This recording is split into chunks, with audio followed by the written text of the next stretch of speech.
quoi de neuf sur le terrain social chez Peugeot? Peugeot, ça s'appelle Stellantis maintenant, ça a récemment changé de nom, ça reste une grande entreprise de l'automobile, plus de 50 000 salariés en France, et ça reste aussi une société qui fait des milliards de profits. Quand on fouille l'actualité sociale, on a le sentiment que tout est calme chez Stellantis, pas le moindre signe de licenciement ou de restructuration. Alors qu'en réalité, depuis 2022, il y a des milliers de suppressions de postes à l'intérieur de cette entreprise. Alors comment fait la direction de Stellantis pour réorganiser, restructurer de façon aussi gigantesque sans pour autant se faire voir, se faire entendre en passant sous les radars d'une certaine manière? Eh bien c'est assez simple, la direction de Stellantis a recours à un dispositif évidemment inventé par Macron qu'on appelle les ruptures conventionnelles collectives.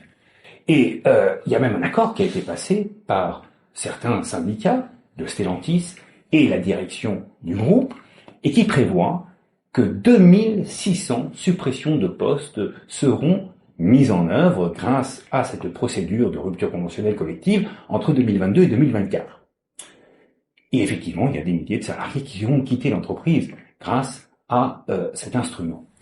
Sauf que, si un employeur recourt à ces ruptures conventionnelles, il n'a pas le droit de licencier pour motif économique dans le même temps. Or, en ce moment même, il y a des organisations syndicales chez Stellantis qui mènent des investigations pour éventuellement constater qu'un licenciement économique a été mis en œuvre par l'entreprise, qu'un salarié a reçu peut-être une lettre de licenciement qui affiche le motif économique comme justification.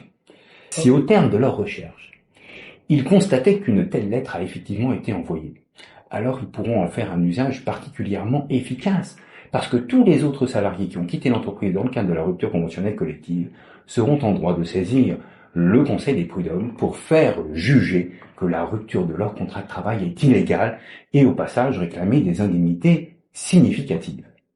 Donc, voyons voir ce que cette enquête va mener. Si un tel courrier est découvert, alors les conséquences risquent d'être absolument considérables.